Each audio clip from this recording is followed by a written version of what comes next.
Hello and welcome back to HCS Weekly. I thought, yo, this is my life. I have to go pro in Halo. In my head, thought that was more efficient, and I guess I was right. He was like the god. We would have to 2v1 like just to beat this guy. Like I don't know, man. I'll try to reach in. You're like, oh, see you guys later. A lot of Halo in my life, man. It's been a fun journey. I love it.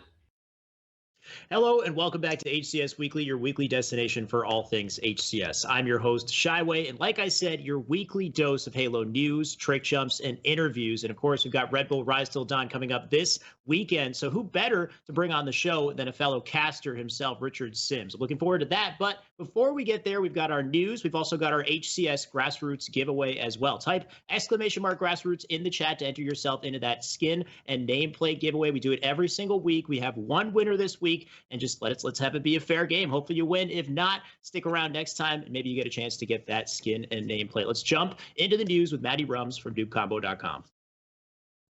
How's it going, Matty? Hey, how you doing, dude?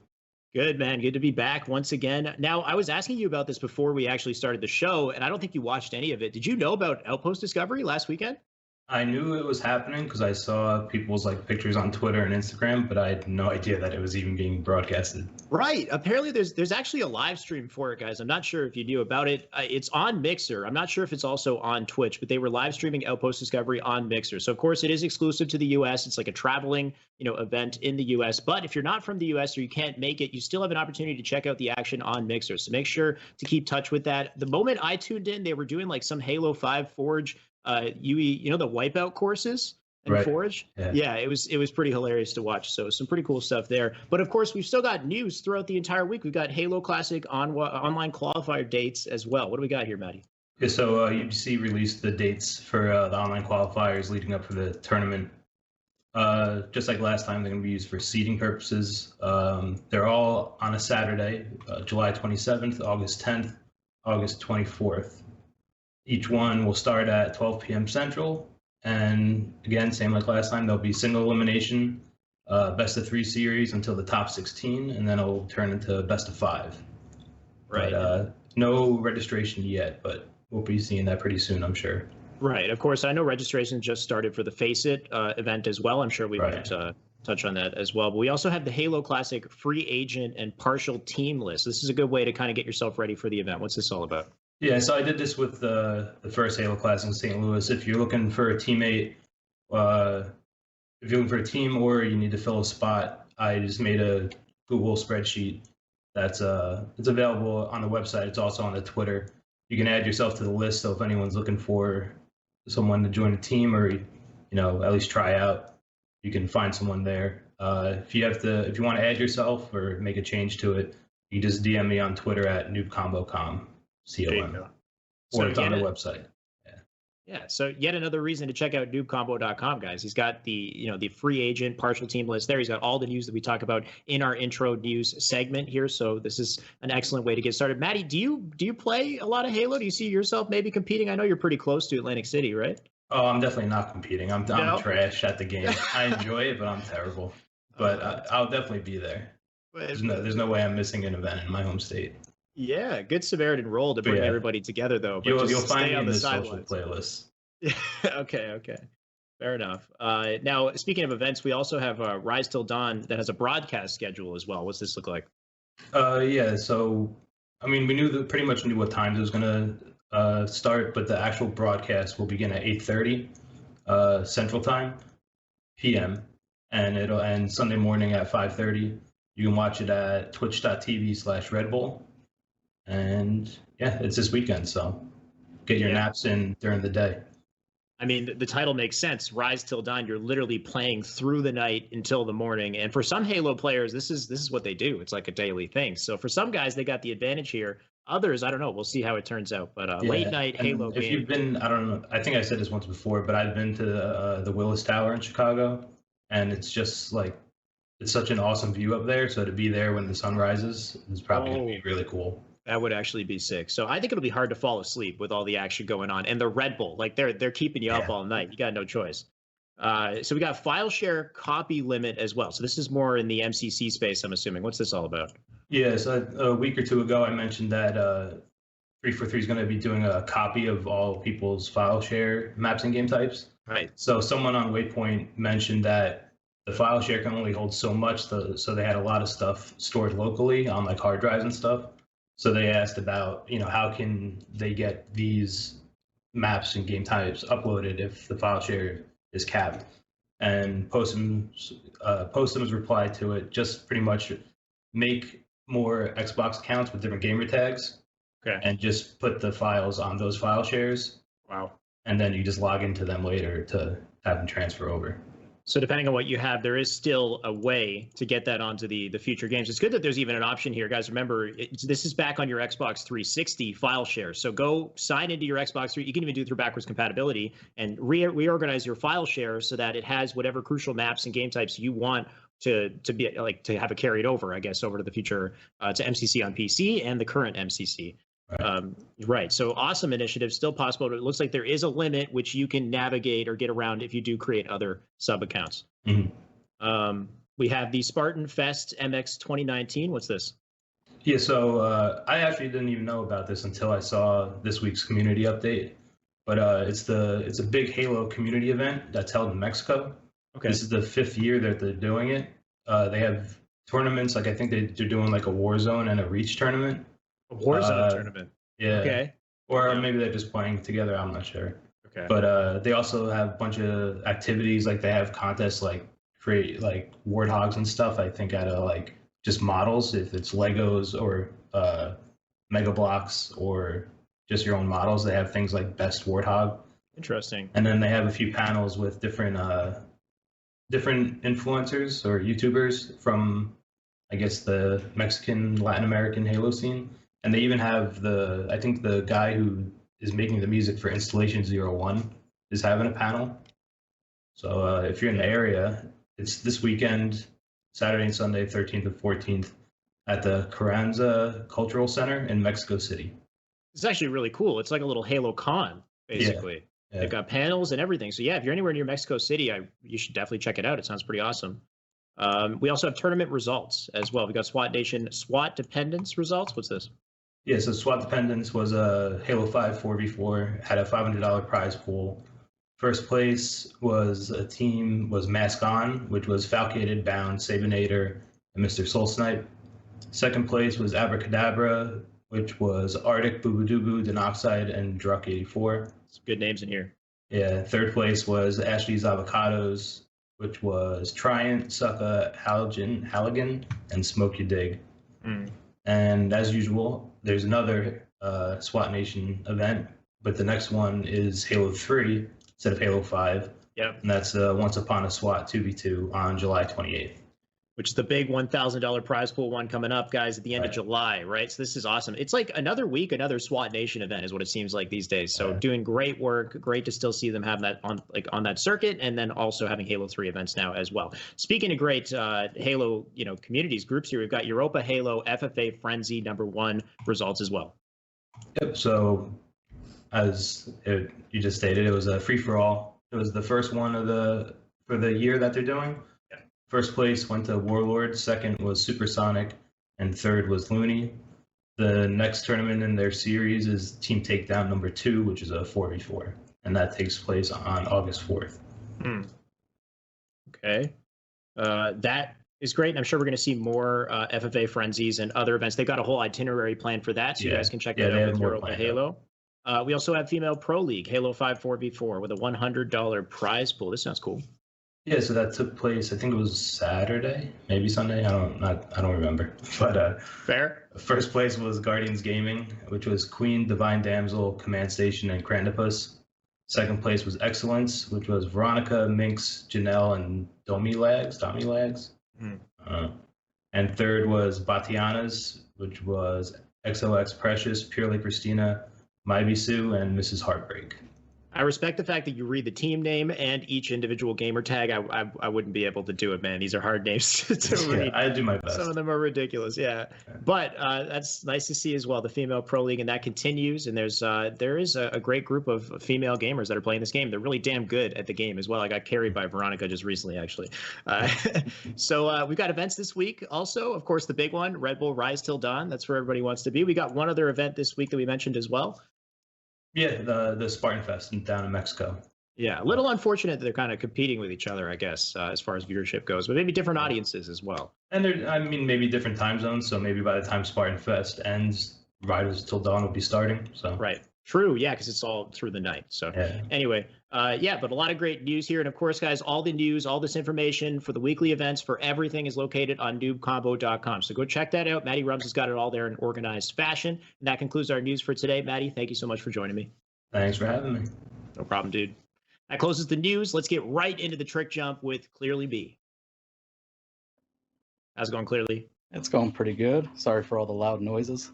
They haven't heard it yet. You said it even before. So you're just like, just to preface this whole conversation, There might be loud noises. Why is that, Clearly? What's going on in your house right now? Some plumbing work done in the background. So if you hear any loud booms, clangs, I apologize. I'm going to do my best here.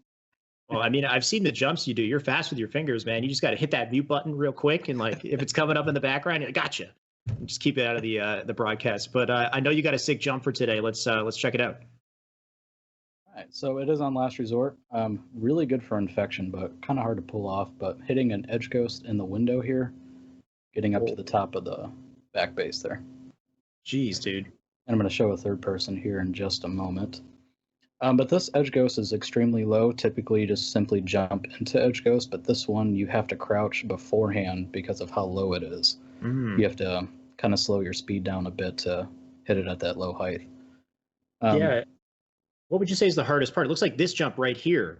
This slow motion seems to be the biggest one to line up. You got to tilt yourself up and then very precisely what's going on there. You have to curve around. Yeah, so I'm holding crouch in the window, and then I am uncrouching and jumping at the same exact time to kind of lower my speed.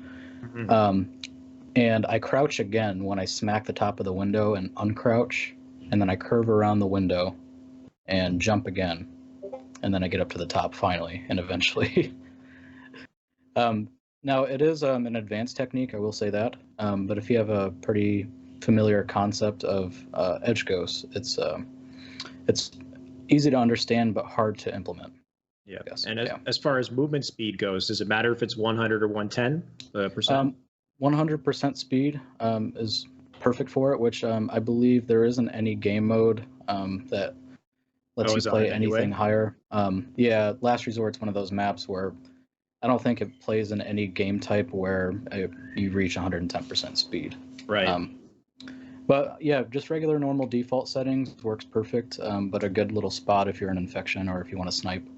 Basically. Yeah, exactly. Yeah. So in competitive multiplayer, I mean, you're not really going to be on last resort at all, but in infection, they will not be able to get to you in infection. No. That seems almost broken, like unless they're like, crazy monkeys themselves, they'll get shot on the way up. So yeah, that sounds like a hell of a strategy, guys. Of course, if you want to know more, clearly you've got all these different locations to join the community and to start to do your own trick jumps. Where can they go? That's going to be, everything's at MCC Trick Jumps. That's Twitter at MCC Trick Jumps and YouTube at MCC Trick Jumps. I also have a Discord server that I'm going to be linking in the Twitch chat and also on Mixer after my segment is over, of course. But there we have a challenge system. So if you really want to test your skills or just practice, you can get medals, awards next to your name. You can ask questions, request tutorials, talk to other trick jumpers in the community. Things of that nature. So I will be supplying that to anyone who is wanting to join, and you're more than welcome to join. So, yeah. So all great resources as far as Halos goes. I mean, there's two main pillars, maybe three, but there's the moving and there's shooting. And I mean, trick jumping is such an important part of those moves, guys. So make sure to check out these resources that Clearly has for you. He will be dropping them in the chat as well. And thank you, Clearly, for joining me once again. Thank you, man. I appreciate it. No problem, dude. All right, that closes our news and trick jumps. You guys know what that means. We've got our interview with the esteemed caster, Richard Sims. Hello. How's things? Pretty good. Yourself? A bit late, but pretty good. I didn't touch anything. I'm just child asleep upstairs. Everything's set up here, so just, general stuff, but a little bit quieter than normal. Right. We got to keep it a little quiet. And you said you can't touch anything because Skype is not really your best friend right now. What No. happened pre-interview? Well, we decided to press a button and everything just crashed and burned into oblivion, but it's everything's fine. Yeah. We're going on strong. Sim, you were literally saying you're not a fan of Skype, and the moment you're saying that, you press a button on Skype, the entire thing freezes and crashes, and now you just got to stay far away from it. I'm just not touching anything. It was heathen to install it again after many years of using Discord and pulling away from it. But you know what? It's here for now, but it's going after this. That's for sure. Oh man, how you been otherwise, man? You been up to anything recently? I think you just had a PUBG event last weekend or something. Yeah, at the moment it's just PUBG, fatherhood. Getting ready for probably what's next in Halo. I mean, we've all obviously been watching the videos, the E3 trailer, all the hype that's been raised now around Infinite. Faces coming up, looking forward to that, regardless, casting it or not, going down to London, it's going to be fun. PUBG's just manic though. I know it's a Halo show, but that's pretty much all it is for me at the moment with the pro leagues and everything else that's been going on. Yeah. And then coming home to my son, trying to spend as much time with him, been away in Germany, so it's back and forth at the moment. It's kind of pandemonium, but it's fun. I wouldn't change it for the world. It's a blessing to do this job. Congrats on the fatherhood, by the way. That was very recent, wasn't it? January. Yeah. Yeah. Oh my. January, so that's 14th. A whole new chapter for you. Like, do you travel a lot for what you do? I'm sure it must be a lot to organize. It is at the moment. It's I'm away probably. I've been away 4 weekends in a row, so it's 4 days in Berlin. Well, like 5 days in Berlin, and then a few days back home. Fly out. It's just back and forth, but it's fine. It's I can't complain at all because of the job. It's just incredible. Yeah. It is nice to have you on here, though. I got a chance to talk to other casters in person at previous events. I think the last event I saw you was HCS Atlanta, and I didn't get a chance to talk to you. I got to see you from afar doing your thing. You're actually pretty tall. Did people say that about you ever? Is that not? I don't know. It's more probably that. I have the first thing I get usually if I'm wearing a t-shirt is people are stunned that I have a tattoo. That's generally that's the main comment I get. It's like, oh, you have tattoos? Like, yeah. It's always a little bit bizarre, to be fair. He's kind of a badass. You're what, 6'3"? 6'3", 6'2", yeah. Damn. 6'2", slightly tatted, not fully tatted. Slightly tatted. All right, watch out, ladies. Actually, you're already taken. You got a wife and a kid. So recently, you've been streaming as well. You shared some of your thoughts on Halo on Twitter. We're going to grab that tweet really quick and just take a look. While multiplayer still tilts me off the face of the planet, and I agree with you on that one. You say you've had a massive resurgence as far as your passion for Halo. You play the campaigns in your downtime. You're playing the casual games as well, and just gaining that enjoyment value. What do you think of Halo right now? How do you feel about playing Halo these days? I've been trying to play multiplayer, and it's just infuriating right now for someone who kind of doesn't get to grind it as much as I would like to. I mean, the only way you get good is you keep playing and playing and playing. Yeah. And when I go into a matchmaking list, it does take a while to get a game over here, and it's like, oh, come on, I just want to play a game. And then when I do get a game, it feels like I'm getting smashed every single time. Last night I was streaming. I did some big team battle just through the social things. And three games in a row, I'm matching teams of 8. It's like this is just not. Teams of 8. Oh, there was literally team, and some guy came in my chat went, "Oh yeah, I've played these guys several times now as a team." I'm like, this is like social game. I just want to chill here and not sweat. But it is what it is. You know, the people who are left are the ones that are going to be the hardcore grinders, still grinding it out and playing it. So it's understandable and it's fair play. But no, it's been nice to disconnect from it a little bit and just go back to the enjoyment factor of just booting up a campaign and just playing it. You know, sticking Halo 2 on Legendary and trying your ass off to get through some of the campaign missions. It's the killing the jackals is always a fun experience. If you haven't experienced it, go and give it a go, because I guarantee you now you'll be extremely angry. But it's been nice just to step back a bit, disconnect a little bit from the competition side, and just enjoy Halo for what it was as growing up, so to speak. Right. It's making me think, like, mad respect to all the Halo players who have so much patience playing matchmaking now. Like, I was just looking at tweets for Halo 5, and it's so true. Like, if you're a high-level Halo 5 player, you're basically getting punished every single time you play the game. It's just like a game made to punish you, because there's not enough people left playing the game, so you never find games because of the matchmaking system. And then when you do find games, the quality of the game isn't even that great anybody. Like, somebody quits or whatever. So they just spend hours, like Sane and Stress tried to play together. They spent hours just waiting for, I think they got 2 wins in like 2 hours, which is just ridiculous. You know, it's difficult, but like everything in my mind's like it's fine because it's coming to PC. So this is fine. This is nothing. We can carry on waiting. Don't worry about it. Don't let it trigger me. Just focus on the future. That Steam. It's going to be here on Steam, and it's going to be massive. Gonna be okay. I like that mindset. I know you've upgraded the PC space recently too, as well. You've got a 240 hertz monitor. We got an image here. Apparently, you had trouble getting it through customs, but how is it? How does it feel playing on a 240 hertz versus like 60 FPS or 144? I just picked up a 144 myself, and like I have yet to try to see this difference. I'm a console pleb, so is it crazy? Is it actually game changing? Well, the 144s that I had were complete trash. Like I'm playing games and I'm getting ghosting all over the screen. Right. And thankfully this monitor was gifted to me, and like I don't know if it's mind over matter, but everything is a billion times smoother. I have a decent PC, thankfully, so it can get some decent frame ratage on it, but it's just the picture quality is insane. It's incredible. I've been able to play it and see it up in the top corner. Like I used to lock it, the frame rate, to stop any tearing or screen tearing and stuttering, but watching it now like at 240 and being able to play it in those frames, it does feel better for me personally, but it could just be a mind over matter thing where it's like, oh yeah, I'm playing better now. It's like, oh, are you really? Or does it just feel better, feel smoother? But the more frame rates, the better, right? No matter, regardless what you're playing. Definitely. I think like the potential skill ceiling that you could reach as a result of that is just a little bit higher, right? And I mean, that's going to be interesting for Halo as well. You're going to have people with varying frame rates, somebody with a 240 hertz monitor, 90 FOV, and they've got, I guess, an advantage depending on who you're, what your setup is. I think if you're going against someone, on a normal monitor, 60, 120, whatever, I don't think I make too much of a difference. But into your gameplay, a monitor does make a difference. Like even through picture clarity, contrast ratios, brightness, and everything else that goes with it. You get what you pay for. I've always been a true believer in that. And when you look at all the majors that go on for CS, everything else, it's always a very high spec 240 monitor. That's the way it is. And if Halo goes PC for competition, then I'd expect like a standard default competition monitor also to be used. Right.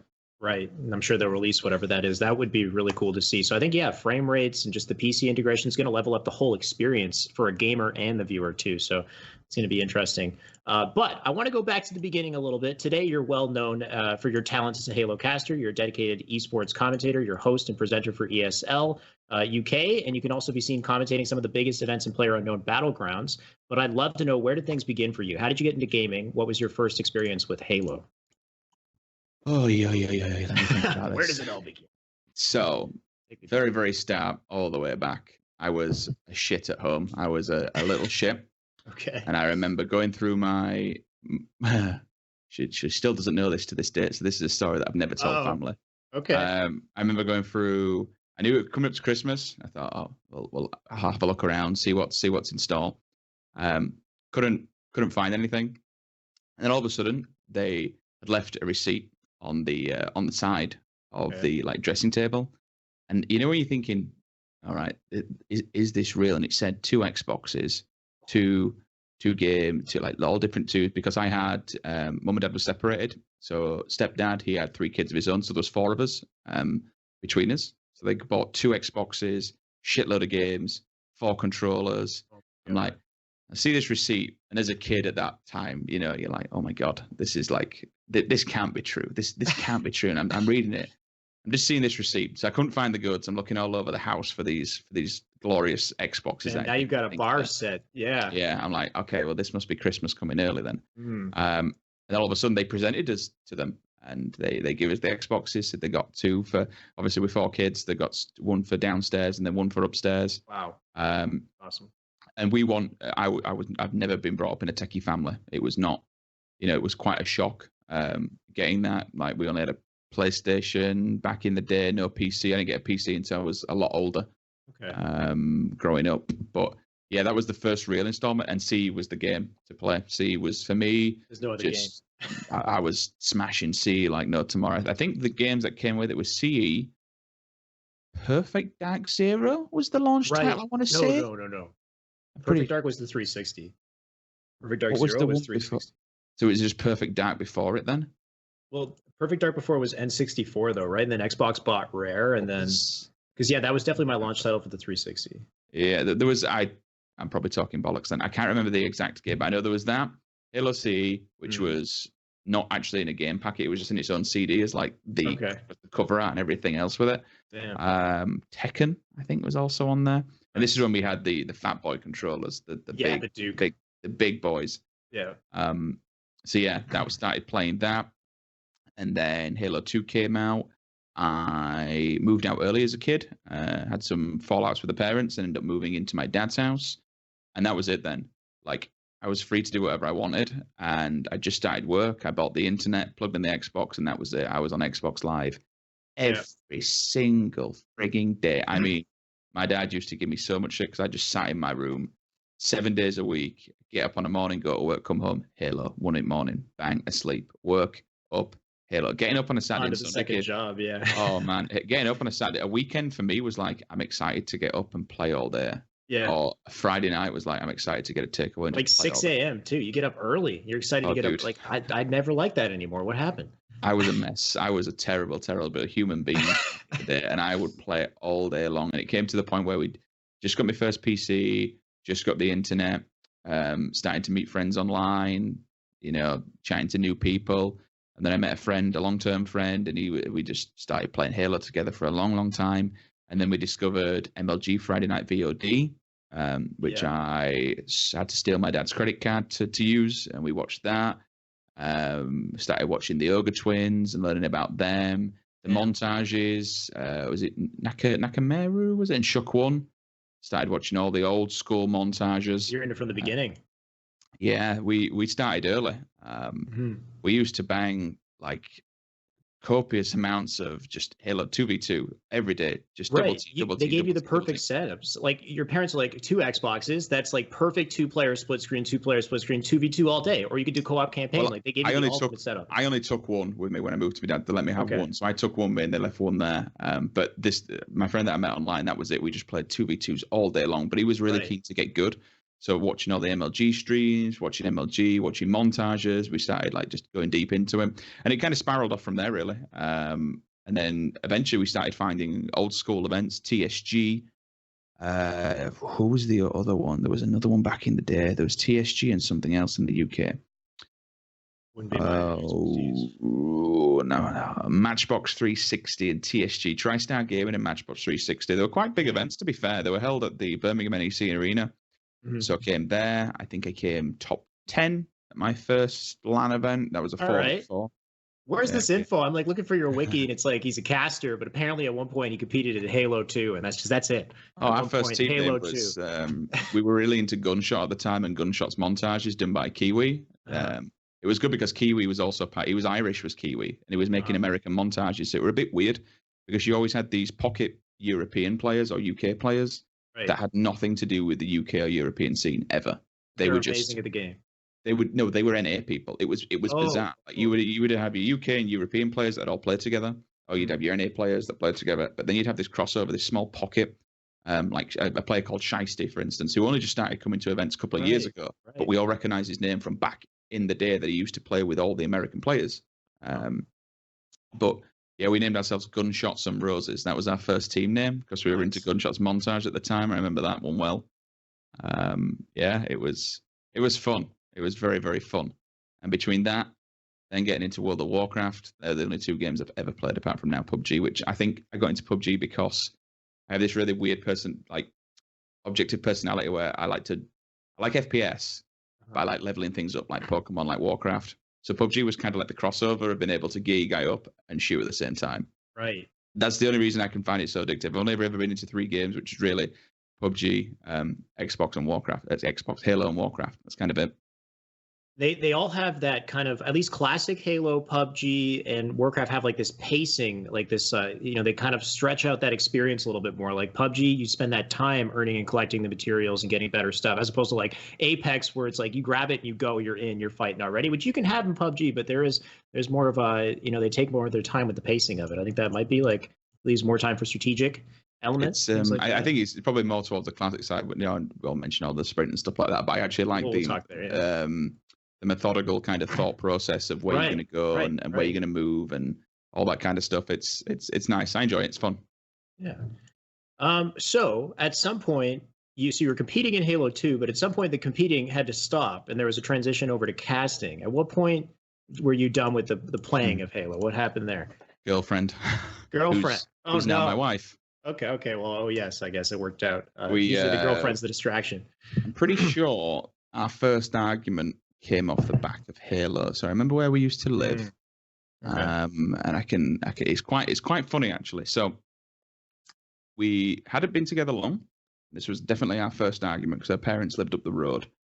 And one of my friends, so Halo 3 had just come out in beta, but not public. Okay. It was the friends and family beta. So they'd emailed everyone the list that had gone out.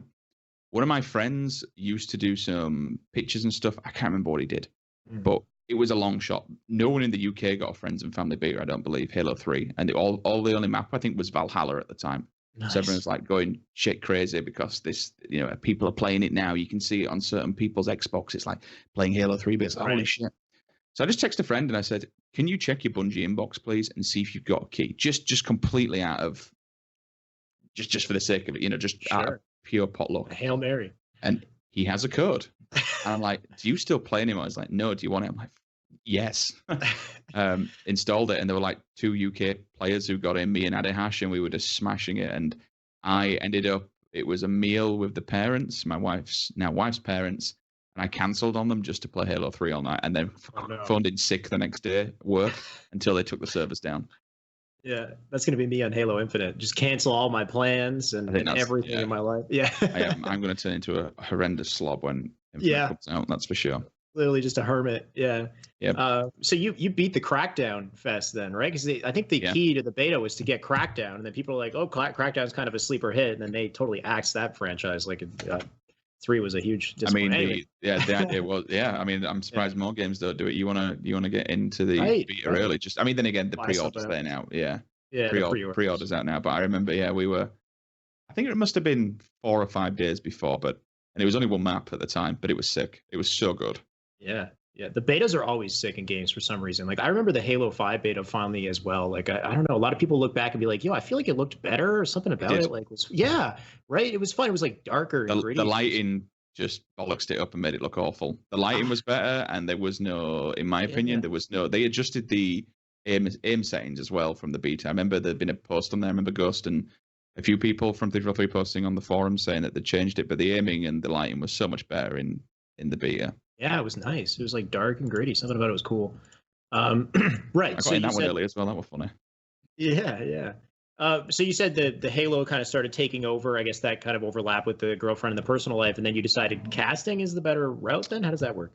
So Halo 3 took a back step and just watched it, and that's kind of when it's the golden game Halo 2, and then the golden era Halo 3 exploded, MLG and everything else that goes with it. The European. Yeah, the UK scene just exploded. I mean, there were some really good UK players. European Halo was just amazing. I mean, Power Gaming were smashing it over stateside. Reaction was becoming big. It was just getting to the point where it was really, really good and really well known. But I just took a step back and just watched from afar and played casually. Just played the game casual, watched back, focused on career, girlfriend, real life stuff. Right. Halo Reach comes out. Thought, you know what? I'll get back into it. Halo Reach is complete ass and just not for me. Oh man, whatsoever. So I don't know. We won't start going there. A lot of people's first impressions with Halo Reach was similar, so I don't blame you. If it had launched with the V7 settings, then I think it had definitely stood a chance. But Vanilla Reach for me was just like, ugh. And again, I played in all the betas. I played it's nice and new. This is fun. This is fun. And then the jank. Where's the BR? And the Bloom and the DMR. And it's like, oh, okay. Bit of a downward trend again. Played it. Wasn't a big fan.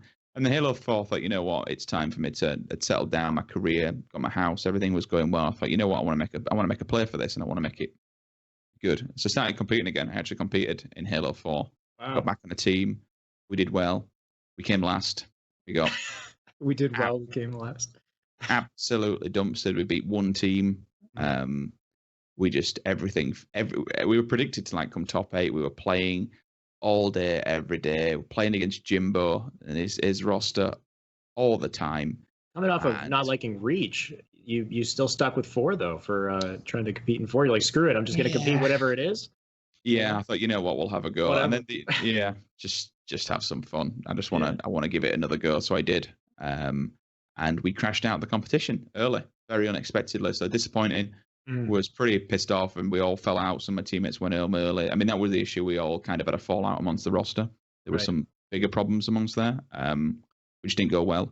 But there was a microphone at the event, and I just started talking shit to the chat, literally it. And we had a conversation. We had a lot of fun in there, and it just spiraled from there, really.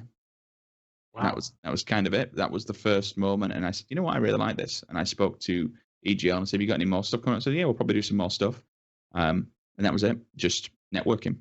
So what was EGL at that time? Like, that's the beauty of it, is everything's so new and the mic's just there and you could just kind of jump in and try your hand at it. Is that kind of how it is? It's not like, oh, you need to apply and get hired and get paid. And so EGL was the bad boys throughout Halo. EGL were the guys that were pushing it and doing well with it. Ben Bennick, funny enough, who runs Faceit now for all the director stuff. He's the, he is an old school OG, and this is why it's quite good to see Faceit getting involved, because the backbone of them, the guy who's running it, is deep in Halo history, as Halo people won't know, but they are big in Halo. And yeah, they were really big during Halo 3. They were the boys that were doing all the LAN events, all the tournaments and stuff.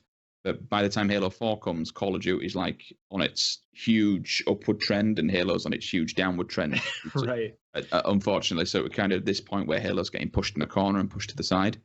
Which is fine, understandable. I mean, I was looking at all the stuff that was going on there, and the Gears of War tournaments would about sit on par, maybe a bit smaller than what Halo 4 was at the time. But the Call of Duty stuff, watching them, and this is when the teams like, I think it was Impact, TN Impact, was it? Optic was on the come up, and I remember watching a lot of them. Prophecy was quite big at the time. And that's where it was all on its big upward spiral. So from there, it was just a matter of me just pestering people and seeing what was on the cards, helping people out, networking, messaging, following, trying to be more active on social. And it was just a grind that every caster has to kind of go through, give me a shot, give me a chance, give me a gig. And then we had the local events through Insomnia that's, we just all grinded out, really. We went down there, cracked on with it, got them done. These are all voluntary? Do you get paid for any of this stuff? You just kind of go in and get on the mic? Kind of. It was a bit of both. Like the first ones were all voluntary. Message him, say, can we cast it? Can we do this? Can we do that? Right. And me and me and Wonderboy just grinded the shit out of all them. Nice. Got them done.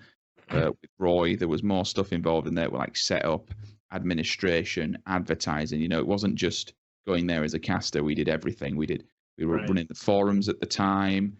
We were with Miko from Gfinity and Roy. They were all running the forums. Miko was working his ass off to get these events off the ground. And it was a lot more intensive than just casting. It was all the backbone put into it, setting it all up, setting the events up, updating the Xboxes, signing in everything, setting up the mix amps, setting up all the chairs. It was start to finish, administration, everything. It was good. It was all part of the LAN environment, right? But the issue for me is more in the background, is that it was costing me money to get down. It was costing me days off work. Right.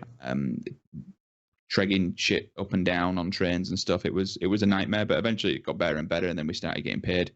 Not much, but enough just to cover as kind of expenses, really. Yeah. And again, we just from there on, it was just getting better and better and bigger and bigger. Unfortunately, Halo 4 was struggling. That's when the European scene moved back to Halo 3. And it was good because there was nothing else really on the card for us at the time. We were waiting for MCC. And then we run the first MCC tournament, actually. Mm-hmm. So I remember speaking to 343. Wow, really? First? Okay. Yeah, with the LAN environment, we were giving them all the issues that we were having, and we were talking to them at the same time. They were giving us feedback. Yeah, it was. Yeah. It's the first ones to experience the problems, basically, as well, right? Yeah, it was fun. Oh, no. The Gamescom Invitational were there. That's how I kind of got to know people more on a bigger side, because I know Gamescom was coming up, and then I messaged Bravo and Golden Box, and I knew they were casting it. Mm-hmm. So I give them a lot of information on the European players and such, and then that's how I kind of got talking to them then. And things started progressing for me and my career-wise a little bit. Because then 343 reached out and asking, you interested in doing bits and bats and other things. So nice. It was good. It was good fun. It was just kind of networking. I have said, like to any caster, networking is the biggest thing, and it's the grind that we all have to go through. You've got to do the event, start at the bottom, work your way up, You get your chance eventually, and you get your shot as long as you stick with it. But networking, and a big thing that not a lot of people do is try and build a brand for yourself. Like, if I knew what I knew back then, I'd have gone off. I'd have done YouTube. I'd have done Twitch streaming. I'd have done Instagram. Like, all this shit behind it is part and parcel of it. You have to sell yourself, not just a good caster, but you have to, if you're going for new work, especially because everyone else is so already cemented out there, you have to have a brand. I just wish I'd have done more. I really do. I wish I'd done the YouTube grind. The YouTube grind is probably where it's at and where you can see some of the bigger people now, but certainly it's still doable. You know, a new game comes out, jump on it, bump straight away, and work your ass off. But yeah, it's definitely a grind. Yeah, and it's always still going to be a grind. But I'd say, yeah, it's definitely still doable for you as well. You've accomplished so much already to really solidify yourself in this space. Like PUBG, and I mean, PUBG might not be quite as large as it is, or as it was previously, but that's a huge opportunity from there. Like, I mean, man, I'd only expect you'd get other large ESL gigs going forward. Not to get into a whole thing about that, but yeah, some amazing work there. It's good fun. You know, I think that's the whole point. It's also nice for me kind of these days to sit back and see it. It's something that Golden Boy always told me about. Because that's what I wanted to ask about too. Yeah. So our first kind of big one was Gfinity. That was where things kind of for us changed, and we were like, "Shit, Alex is coming," and we're like, me and I remember me and Wonder Boy were like, "Shit, Golden Boy's been shipped across. Like, this is big," you know. And that's kind of when it kind of hit us like, shit, you know, this is getting out of control now. This is amazing. I remember being at the old Gfinity studios up in the roof with a Gfinity 2K, £2,000 prize pool. That's all it was. But my God, it was massive and it was amazing. But then meeting Golden Boy was a very positive experience as well, because apparently, and I was doing some research, apparently he was kind of like a mentor figure for you early on, and you learned a lot from him getting into casting. Was there anything that you'd kind of be able to, you know, bring on to us that you've learned from Golden Boy?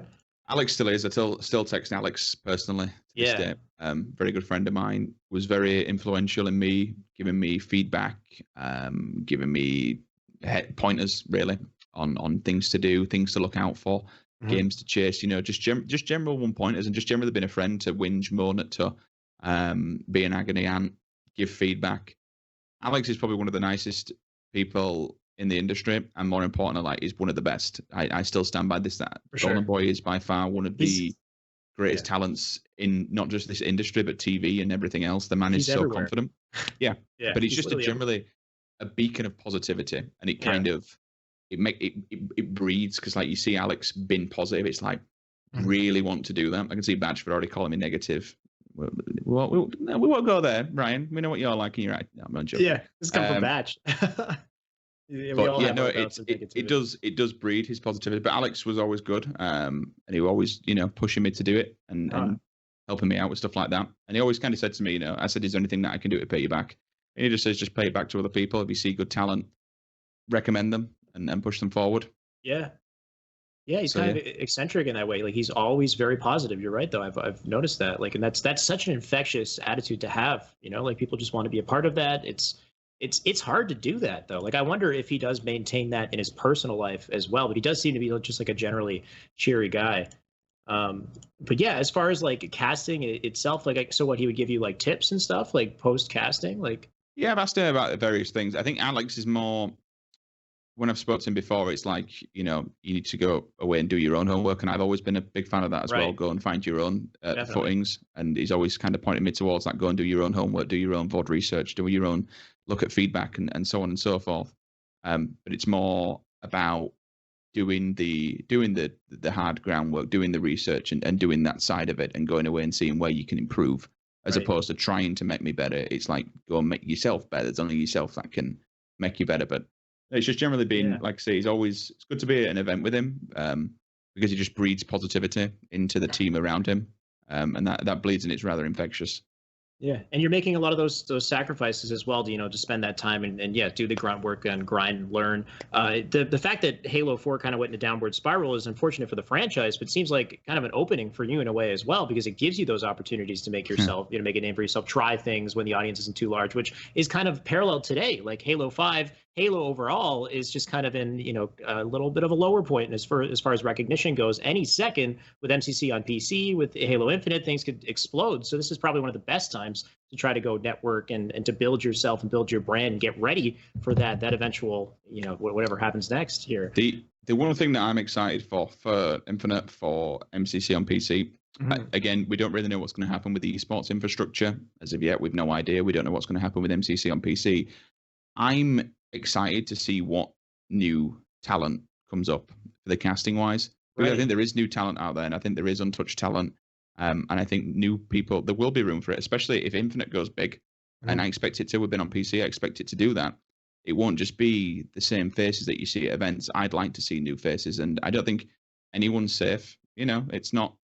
I say anyone's safe. That's probably the wrong thing to say about it. But like, it's not just, people shouldn't look at any talent roster and think, oh, I can never get into that because you've got all the usual suspects there.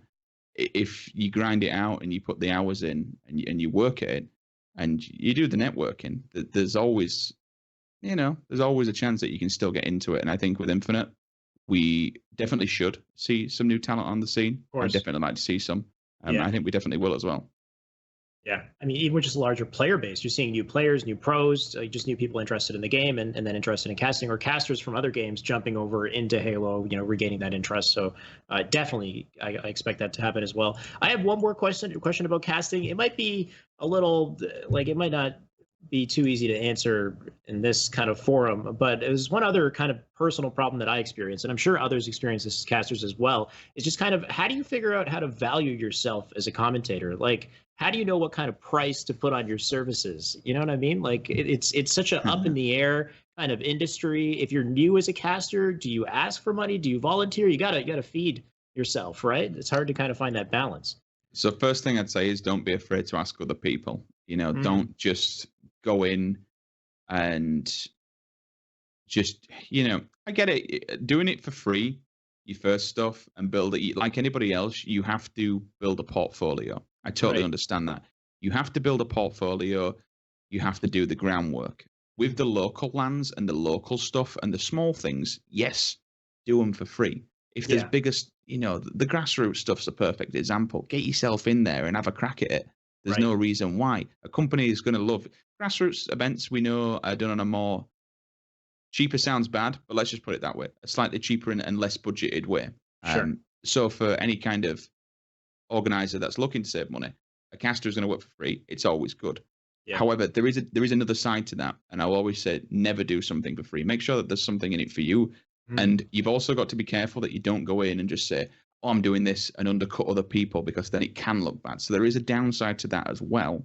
So long as you're working in a team where you're all on the same level, you're all understanding what's happening, you're all understanding how things are going to be working. If you're going to be going to an event where everyone's not charging anything or next to nothing, then you're a team. You speak about it, be open. But I would always ask fellow casters, because there's nothing like going in and overcharging, and it's like, well, I'm getting 10 grand and you're getting 4, and it's like, well, shit, now I've just upset everybody, because everyone's, it's like, well, so and so's not here because you went in £1,000 cheaper in him a day, and it's like, well, shit, now I've just upset the rest of the team. So it does come down to a bit of a family value where you have to speak to the rest of the team, just so it doesn't sound like you're treading on toes, but certainly don't make something happen that's not there, if you understand what I'm saying. But we've all got to build, we've all got to get a foundation, we've all got to start from somewhere. In terms of the bigger stuff, you should know yourself and your own value. I think it comes to a point where, look, it is a job. If you are going to do it for a job, if you're missing days from work, it's like, well, I've got to put food on the table. I've got I've got things and bills that need paying. I can't just do this for free. If I'm going to lose X amount of money by taking days off, then I need X amount of cover. And that's how I did my first events in America. I went away and I said, okay, well, I need to do this. I need time off work. I need time this, blah, blah, blah, blah, blah. So I jotted it all down. What was the minimum that I would be losing? Bare minimum. Wrote it all down, then went back to ESL and said, look, this is what I will lose from work, and this is what I need to cover. And that's how I did my, because I know when I got sent to Boston, I was like, shit, this is just insane.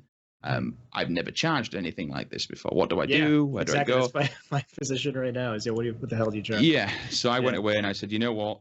This will be X amount, blah, blah, blah, blah, blah. This is what I need to cover my bills. This is what I think I'm worth. I chatted some other people, got some definitely. I mean, for that one, I just charged what it was. I mean, thankfully, what they came back with was more than that anyway. Right. But I just wanted my bills covering. I just wanted my time off work covering. Right. With everything else, I think it's a matter of speaking to people who you're going to be working with at the event, your close friends. Mm-hmm. I don't think it's rude to ask.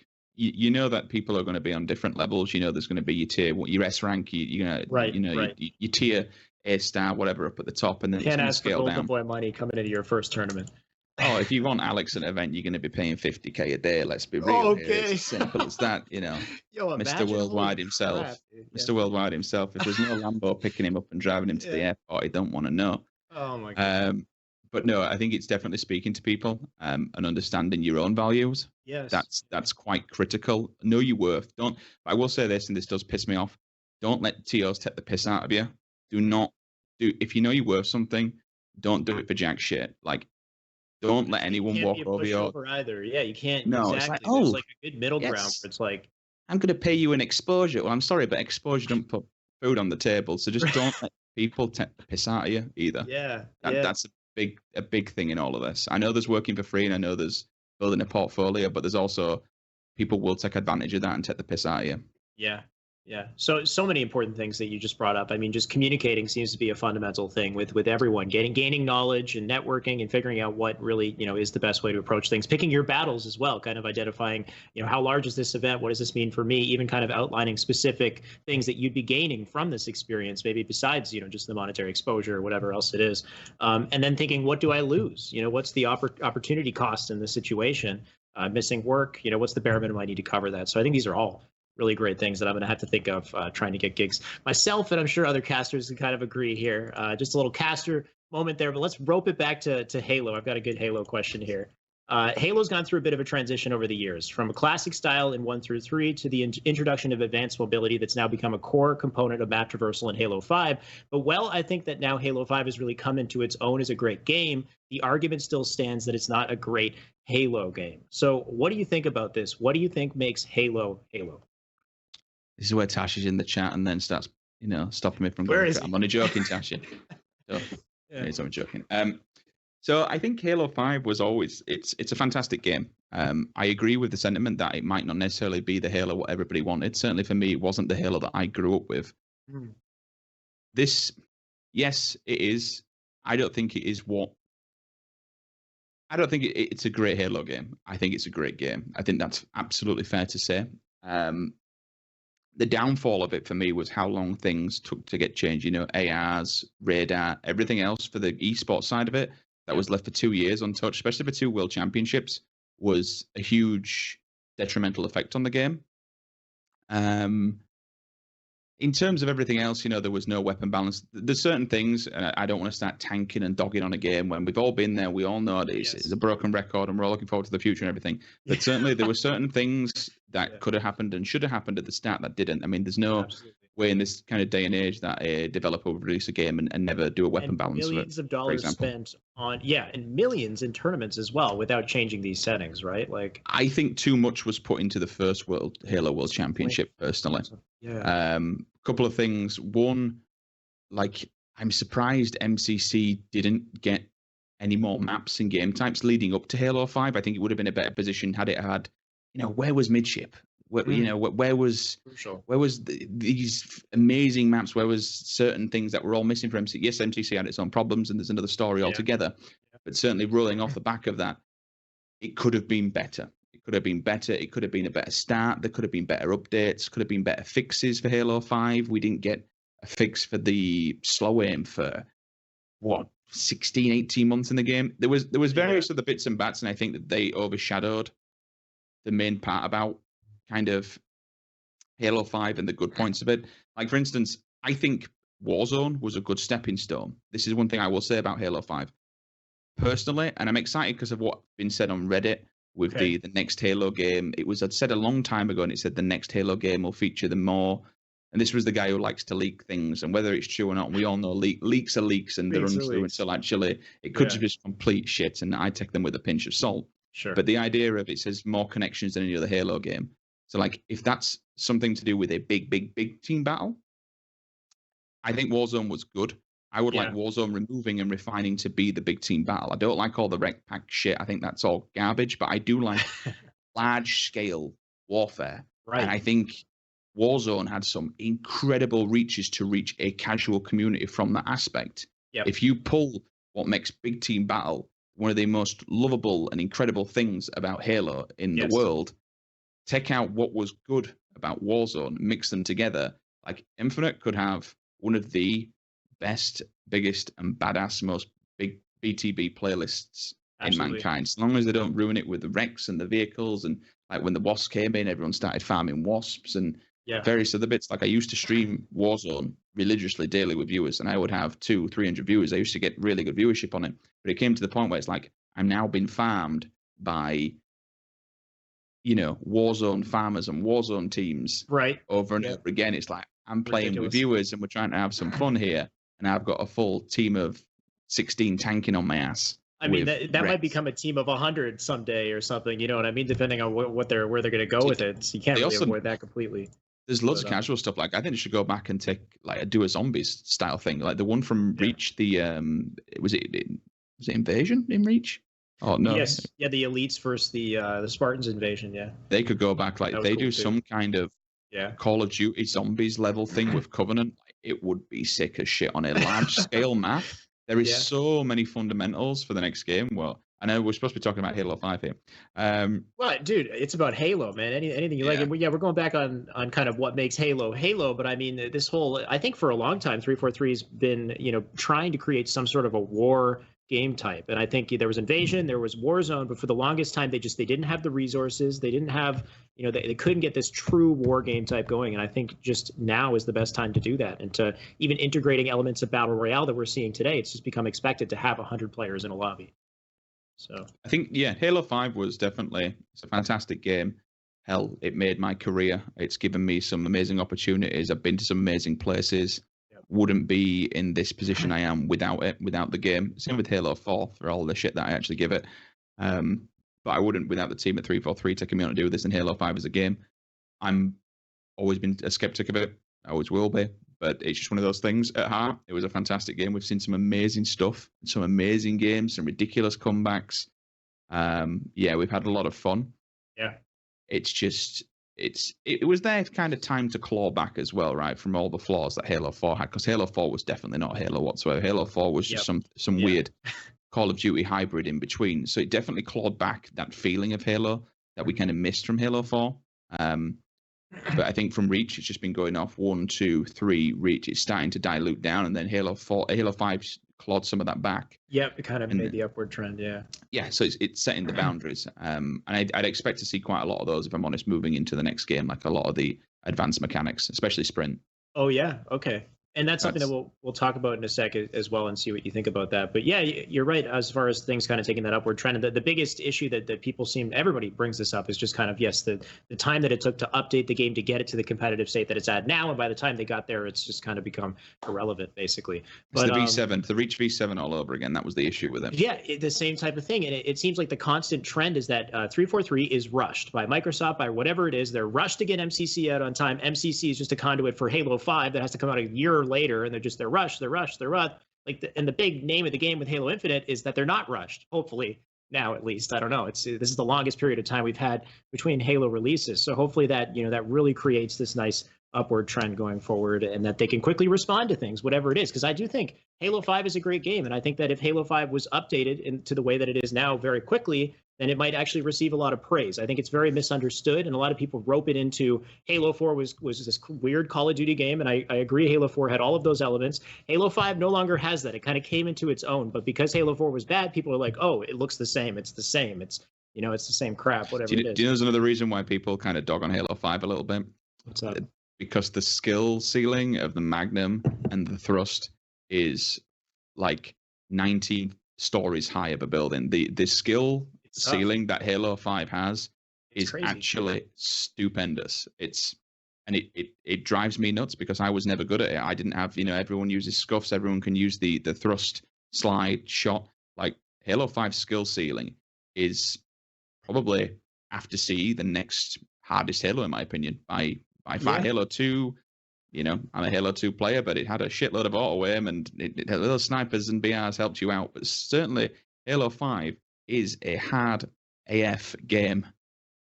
As far as depth and movement mechanics, I would say it has the deepest movement out of any FPS game, to my knowledge. Like, I would venture to say that. I think some people will bring up, like, Titanfall 2 is pretty crazy or something like that, but I think just from what I've seen and experienced, it's pretty wild. It's like Smash Bros. Melee. It kind of reminds me of Smash Bros. Melee if you're a Smash fan.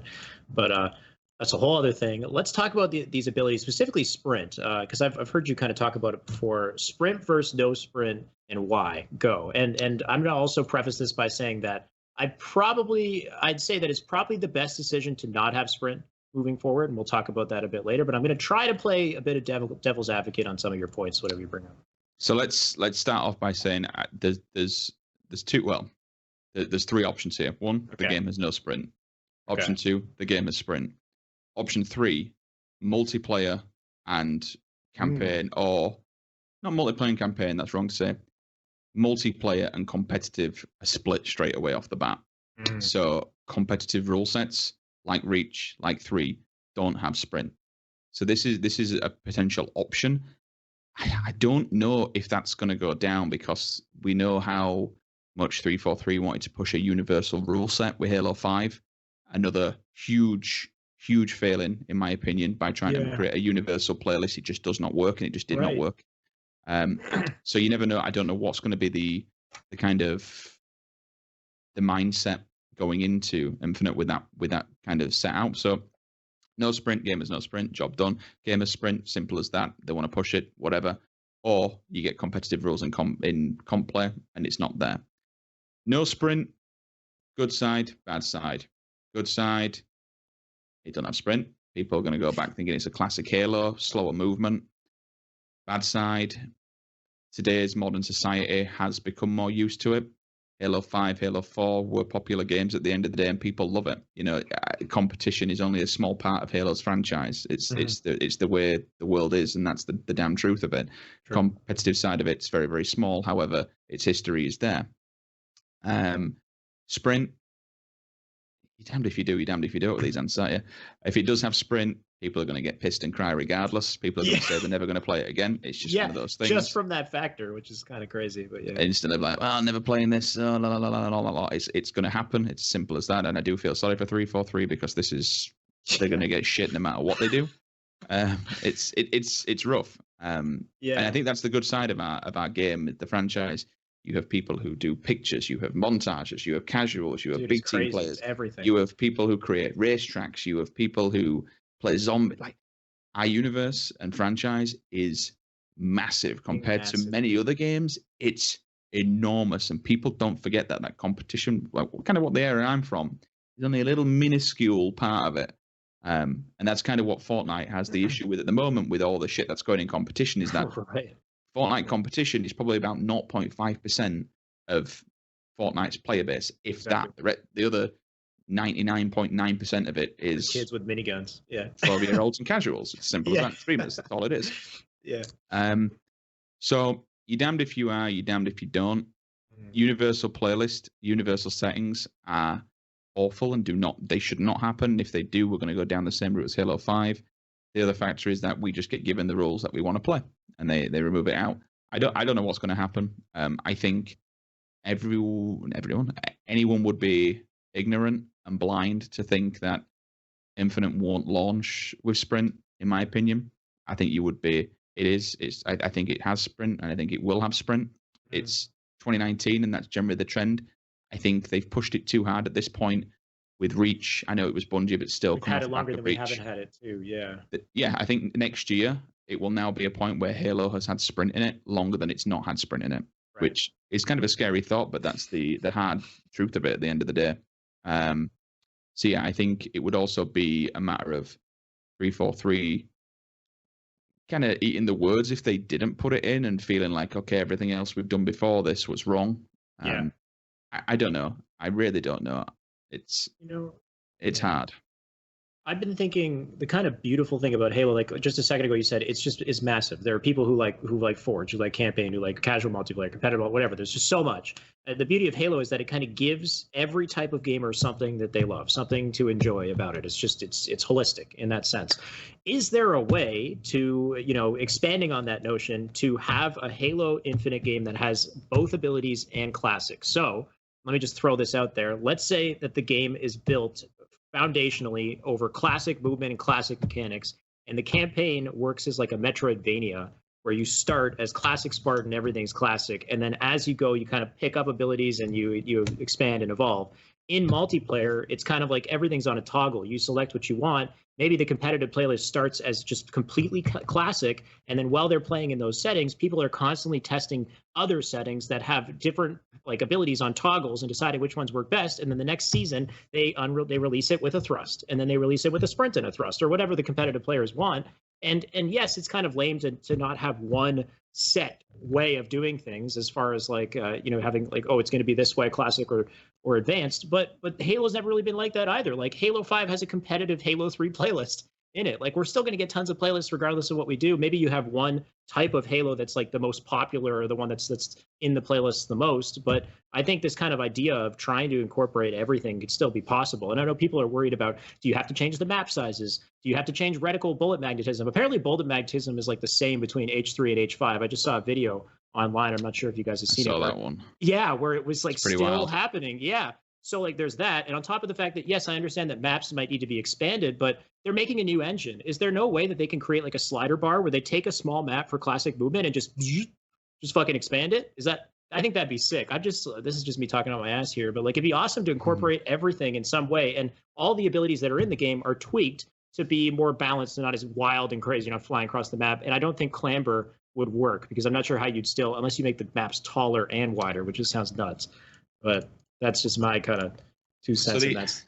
The main issue with Sprint for me, straight up, is it affects the map design in a way that you have to have a bigger map, and then you start getting verticality to the map. You start adding all these other shit to traverse the map, and that's the biggest knock-on effect of Sprint, is that you start designing maps around it. It's hard. I mean, the other factor would be just to look at Halo 5 and take the trash out. Get rid of your Spartan charge, get rid of your ground pound. Maybe just keep the sprint and thrust. Get rid of the clamber and just water it down. Keep your things that you want to keep, but water it down. For the love of God, if anyone at 343 is listening, please get rid of grenade hit markers. That's all I ask. That's all I ask. Like, straight up, you can, if you want to keep your sprint, but get rid of the grenade hit markers. Bullets I'm fine with, but get rid of the grenade hit markers. Listen to this man. It's a free radar. Oh, throw a grenade here. Oh, I've got a hit marker. It is radar, literally beacon. Maybe they can have a nade that gives you hit markers instead, or something like as an alternative grenade. If there is nade hit markers, I will be extremely, deeply, and very, very upset. Yeah, just the same thing that'll happen if they say that there's sprint in the game. You get the same bunch of people extremely disappointed and upset. But yeah, nade hit markers I think is something that could be universally like appreciated. Like nobody's going to be upset if they don't have a beacon every time the nade hits. Sprint's going to be an interesting one, but I think we're at a point now where it's just too ignorant to ignore it. It's going to be in the game, in my opinion. I think it's already there now. We'll see in time. I'm sure. I think the design you have to pick one, right? If they're designing the game now, it has to be designed around the mobility. So if it's there now, it's the building it around it. It will shape the foundation of the game at the end of the day. I don't know, man. There's your positive side, there's your negative side, but if they water it down and they don't make it, I think that's the thing. It was unbalanced in Halo 5, and with everything else, with the radar, the automatics, the grenade hit markers, the magnetism on the sniper rifle where you could just no-scope and kill someone instantly, which you still kind of do. It had a lot of things that just were completely unbalanced. But if it's fully balanced and done out, then fair play to it. It's a modern mechanic. People are starting to work to it. Our player base is only getting older, and the younger generation we need to incorporate. And if that's what they play for, market and everything else tells them that sprint works, then do what you want. Just as long as it's a good game, who cares?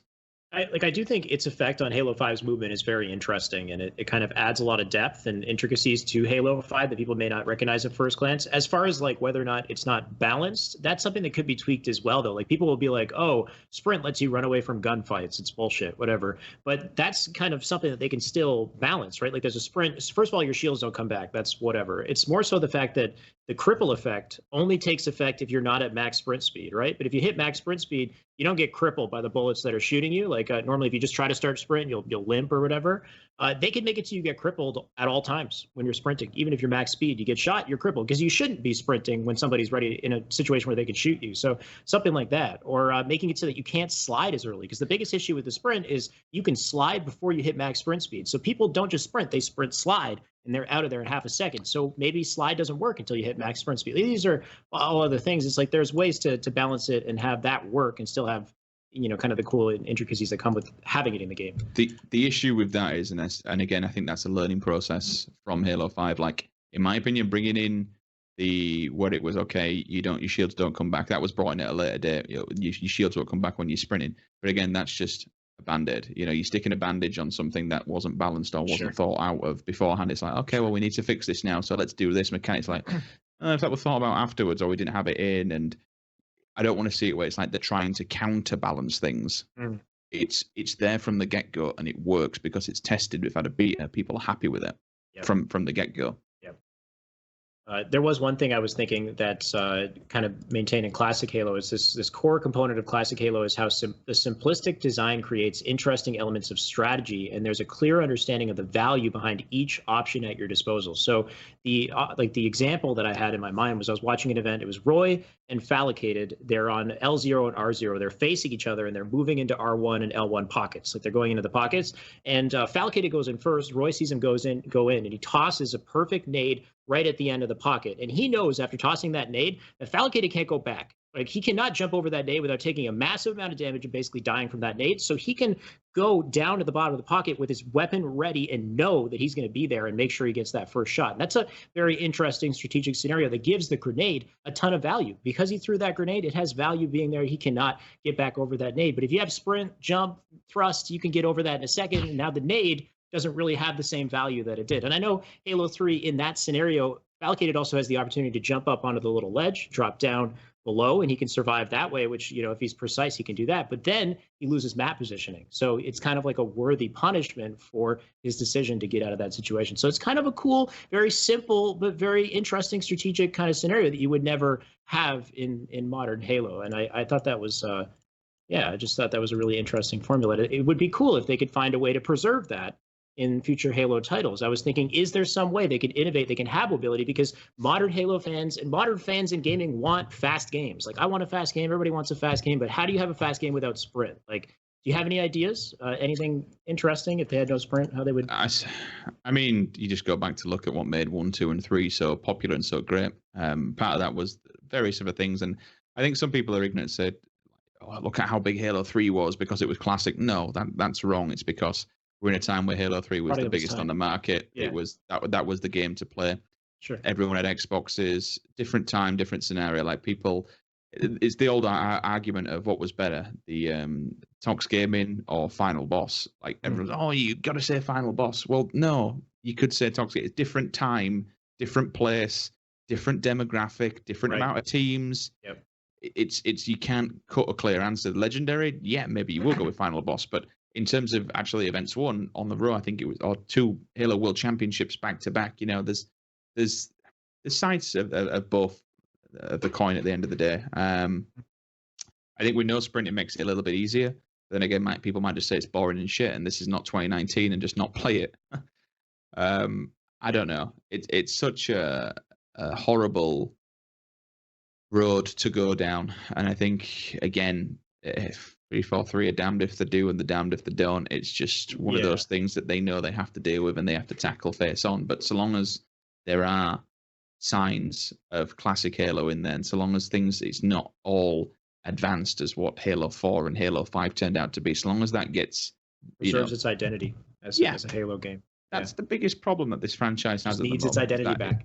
It's lost its identity, and looking at the trailer that we saw at E3, the beacon of hope, the Master Chief, the big bulky bastard with his his green armor and everything ready to go. That's what you want to give your audience, your franchise. You want to make them feel it. Like when I play Infinite, I want to be playing a new game. I want to play in a futuristic, a modern game, but I also want to feel Halo 2, Halo 3, Halo 6. I want to feel Halo within it, and just bring back the identity that Halo 5 and Halo 4 lost what it was. I don't know if it wanted to be Destiny, Call of Duty.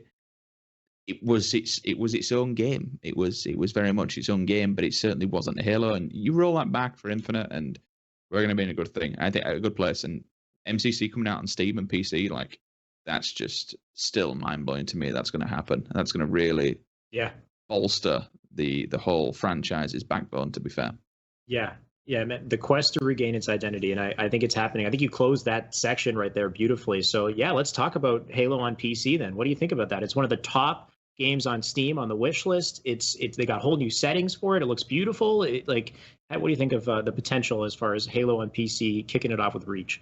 Well, first of all, I'm surprised Microsoft didn't lock it down to the Microsoft Store. So to get it on on Steam is like an insane win, and to be able to put it there is just madness. I mean, there were always going to be signs of life because Halo Wars was on there, but to be able to bypass Microsoft upper hand and actually not just lock it down to there is phenomenal. People are going to be streaming it. Summit's going to be streaming it with 1920K. The Dog's going to be playing it. Ninja's going to be playing it. Like these guys, they won't even be paid to play it. They'll just play it because that's what's going to be the thing at the time. Yeah. Oh fuck! I don't know. It's just gonna be so good. It's just gonna be so good. Like I cannot wait to play. Didn't get a chance to play. I got in on the last for the Reach thing. I was away in Germany and I got back on the evening, installed it, and it was already taken down by then. I'm like shit. Okay, but it's just gonna be a whole new ball game. Like people, be different. There's no other way to put it. It's just going to be a completely different ball game, different times, different. You're going to be able to. It'll resurge the franchise because you'll have all these people. If you just want to plug in a controller, if you want to play with a controller, fine. But no one's going to hate you for it at the end of the day. But you plug in your controller, play on it. There's going to be 1,000,001 other people playing it. Matchmaking's going to be fine. It's going to be fair. It's going to be even. Oh, it's going to be good. Was the MCC release we were praying for back in 2015, right? Like actually just being able to get on and play with a large population of people, get games quickly, and just you kind of bring you back to what you know and love of Halo. And I think that this, you're right. This is just freaking massive. On top of the fact that they have a bit of a contingency plan here. They're trying to make it so that you can bring all your old files into the Steam game as well. So you load up the game on Steam and you've got your file share, you got your maps. Like if you're a custom games player, you jump into Fat Kid or whatever it is you used to play. Like I think that's a really cool initiative as well. I like the fact they're doing the progression system as well, like new things with MCC. Like it's really it's a whole new world for them at the end of the day, and I think it's definitely a good trial. It's a trial by fire, that's for sure. But the underrated thing about PC is this slip space engine. Like if they can fix things in real time or issues and change things, like I've seen on other games, it's like, oh shit, there's a fault here. Well, let's send it to the network engineer. They'll fix it and send it back. So it goes to Korea, they fix it, sends it back, live event, update, patch the game. Right there we go, fault fix, done. Done. Fortnite, I think, right there. Honestly, like slip space engine, I know we're talking about MCC in it, but PC in general, owning an engine like that is phenomenal and just opens so many possibilities. The one thing that people don't kind of think of is the sponsorship that can now come in, like being locked to a console as an AMD chip. It's people might not want to watch console, people might not want to sponsor console, people might not have lives like IEM, for example. IEM can't work with it because it's an AMD chip. If it's on PC, the sky with the sponsorship and everything else is the absolute limit. You're right. That's huge for esports. It's unfortunate for the console guys, and that's where Halo came from. And myself, I've been grinding at a controller. Yeah, what do you think? I don't think it will be that bad. They'll transition. I think they can transition over as well. But yeah. I don't even think you need to transition. Just plug your controller in on your PC. Just people might have a bit of banter your way, but hell, you can still. That's what Destiny does. Most of the Destiny players play it 144 Hz. Just plug in a controller and play with it. They play on PC because it's unlocked from 30 FPS of all random things, but that's a different story altogether. I know. yeah, I don't think it will make any difference. They could be a point where, and maybe there's balancing systems you can do. Fortnite does it. Like if you queue with a PC player purposely, it will put you in PC queue, so you'll play. You know that you're going up against PC players. Look at Snipedown. He's shitting on people in Apex. He is, yeah. With a controller. Ogre 2, Fear itself, won the Twitch Rivals thing with controllers against PC. That's how it needs to be. And so long as there are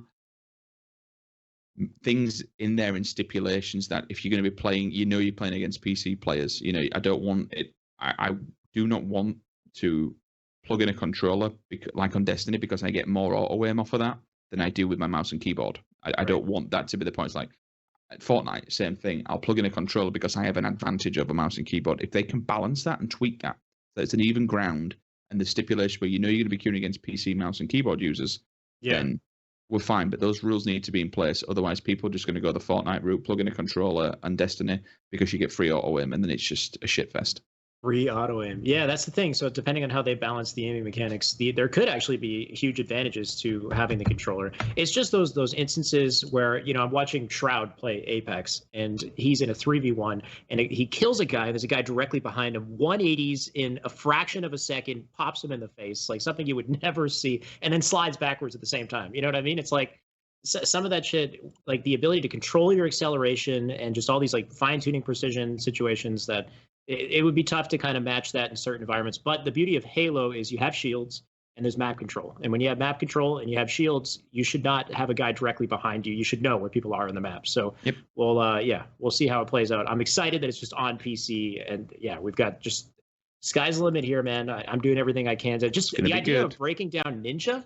Like, holy shit. Like I'm breaking down Snipedown. I get a retweet from Snipedown. That's freaking amazing. I break down Ninja and get a retweet from Ninja. Like, this is my own thing. He's going to be looking for his utilities to build a fort around him. He'll be trying to build something now.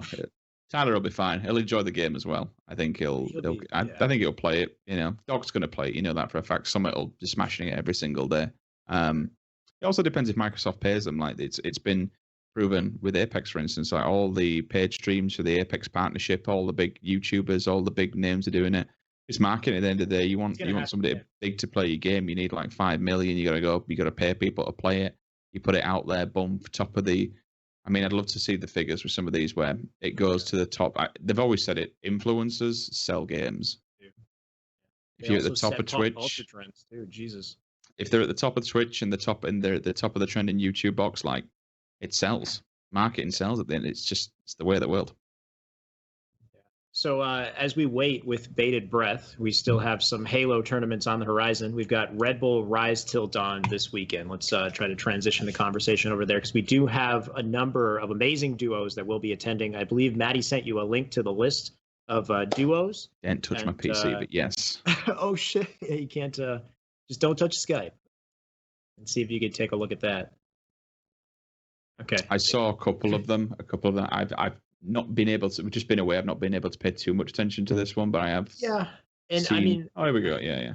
I went on Twitter and I was like, "What? How do I position this episode in a way that why would you want to see it?" Okay, Red Bull Rise Till Dawn's coming up. Let's give our predictions. But really, I just kind of wanted to chat with you about Halo and casting and your thoughts on things. I'm not sure how much we can really predict for what we see here, but there are some pretty amazing teams. I'm gonna just call out a couple. You got Straight Sick and Demon D teaming up, Antimatter Gaming and Straight Sick. Both these guys are incredibly individually skilled, and I think the beauty of this 2v2 is you're going to see that individual skill more so. I know Straight Sick from FFA is just incredible at FFA as well, so I would love to see how these guys play together. You've got Gun Type and Cranium. I'm not really sure who Cranium is, but we all know Gun Type. Gun Type. Yeah. Straight Sick still only got one event win under his belt so far. Right. 2 now. He wants this, man. Straight yeah, Sick. I think the only, I could be completely wrong here, but I'm sure his only win is a. I think it was an FFA. No, he's got a 4v4, but I think it's from, I want to say RTX Austin. I'm pretty sure he's only got one event win. I think that man needs an event win, like more under his belt. He needs more wins. He deserves it. Yeah. I don't know why that's a really stupid number that's in my head, which is just ridiculous. I don't know why that is. No, but you might be actually right on the money. I'm not sure. I'd have to go look. It might even be Halo 4, I think it's Halo 4. I think it might be Halo 4. RTX. I can't remember. Yeah. We got GMS coming back as well. These guys are the winners of the only big 2v2 we've had so far. It was RTX 2014. Tony just dropped it, so that would probably be Halo 4. Halo 4. There you go. Yeah, you literally called that shit. Tony literally just went in. Thanks, Tony. Some weird. There you go. Some weird info for you. Damn, dude. Yeah, it's like now I'm just thinking you've got all the pro players' statistics like on the top of your head. You pre-casting. You're like, okay, let me do all my research, come in, and then it sticks, I guess. Yeah, no. It generally, I have a bit of a picture memory. Like I remember weird shit. It's really bizarre. I remember reading a long time ago why the weapons. It's always stuck with me. Why the weapons in MLG settings drop, like when rocket pops, they drop from a small height, and it's because during those settings you need something to agitate the timer. So they raise the weapons in the air, and when they spawn, by dropping that couple of centimeters, that agitates the weapon and sets the timer off. Agitates the. Why do you need something to agitate the? To start the timer going. Interesting. The internal timer. So if you throw a grenade at it, it's like a lawnmower. Yeah, it's like you throw a grenade at it, it will move the weapon, start the timer. But with them, they spawn slightly in midair. I'm sure they spawn slightly in midair. So when they drop, that activates the internal timer in the game. The beauty of that is that's where dirtying weapons comes into play. You catch it, you pick it up, it you wander drops away, and you keep walking. Yeah. So that's how it works. That's why dirtying weapons is you hold it, and then I think it's either 1 or 2 seconds when you stand still. That's when you can dirty it. Right, because then it thinks that it's dropped to the floor when you stand still for 2 seconds. That's what's so sick about it. And we'll probably never have anything like that again. But that's like from a strategic perspective, that's some next level shit that you can grab it out of the air and change the time on the drop. And only you and your team know too, which is great. Yeah. But yeah, so touching on GMS, Gabriel and Fantasy have a win under their belt already. They're very confident in this, expecting big things from these guys. They've been doing it for a while. You also have an H5 squad here. You got Trippy and Penguin. These guys are unbelievably talented, and they have not had their time to shine in the spotlight at all. And especially towards the end of Halo 5, like Trippy's on Reciprocity. Penguin was coming out as one of the best players. Really curious to see like how the grind time has transitioned over to Halo 3. They haven't had their chance yet. Penguin was the best player at Worlds 2016, in my opinion. Okay. Like he carried the living shit out of Elevate. Like he was just unbelievable. The man was a machine on a mission. The kid is just Zane is just a god. He's very, very good. Yeah. And also on the young guns here, you got Boo Boo and Tusk as well coming up from Infinite. So I'm sure these guys are going to be a force to be reckoned with as well. Unfortunately, it doesn't look like Shotzi is going to be in this one. Didn't see any Frosty either. Kind of understandable. Big team here is Ace and Snipe Down, though. This is the Reciprocity squad, apparently. What do you think of that? They live together, so they're going to be slamming the shit out of this game day in, day out. Right. There is some next level teamwork on that. Huh. You've got Commonly and Rydnoob. And I don't know anything about their relationship playing together. They're both very talented, very smart players. I'm curious to see how that one goes. Sage Black is the team name. Some weird and wonderful names these days. I think, unfortunately, we're kind of down to the tier 5, tier 4 organization. I mean, I'm always happy to have people coming in Halo, but some of them I just don't recognize at all. Dude, there's a team name called BR Bukaki, which I can't imagine is allowed in Rise to the Dawn. You can't. I don't know if the cast is just going to, with a straight face, say that team name. But anyway, we'll see what happens there. Just BRB, I think you'd go with. BRB. BRB. Tall and Proud is kind of a funny one. It's Divinity and Rami, and they're both very talented players, but they're not tall at all. It's quite the opposite. I've seen someone's called Meme Team, so I'm going to vote Meme Team. There we go. Get your Pepe's out. I think I didn't recognize the players in that, so I just kind of skipped it. Falling Esports is a big one too. I talked to Neighbor about this. It's Eco and Neighbor, and Neighbor said that Eco's like his best duo. Apparently, he plays really well with Eco. It's either him or Frosty, and he got Eco. Originally, he didn't know if Eco was going to team with him, so he had asked Ace just in case. And then Eco said yes, and he had to say no to Ace, and he felt bad about it. This whole thing, but he's looking really confident. Apparently, Kevin's a freak. He's nuts, dude. He's so good. He's just practically begged the guy to come on the show. And who would have thought, back in his days of unlegit, no one would have really. Right. Was it? Who did he start off? It wasn't Elevate. It was oh god, what was the team called? Bollocks, I can't remember. Back when he was unlegit, I didn't even take a second look at it. You know what I mean? Like, I can't even remember. switched I'm over trying to think of the Eco. name. I can't Yeah. think of the name. Yeah, but anyway, yeah, he was the talent that came out to excellence. Thanks, Muggsy. There you go. What was it? Excellence. Excellence. Okay. Yeah, when he was on the way up. But he's just, yeah, kid's a freak these days. Yeah. Goofy and Cloud, 2 great players as well. Sage Esports.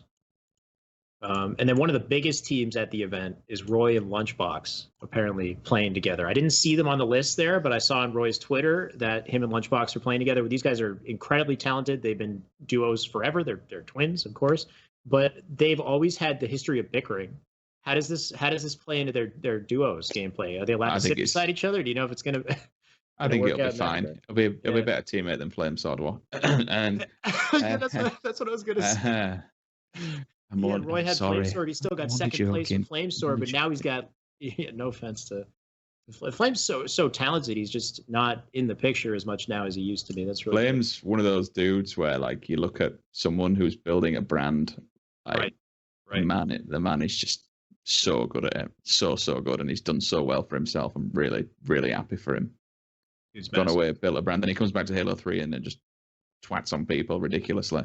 He's the natural talent's still there and the skill, and he's I think he's still the Red Bull boy as well, so that'll be right up his street watching that.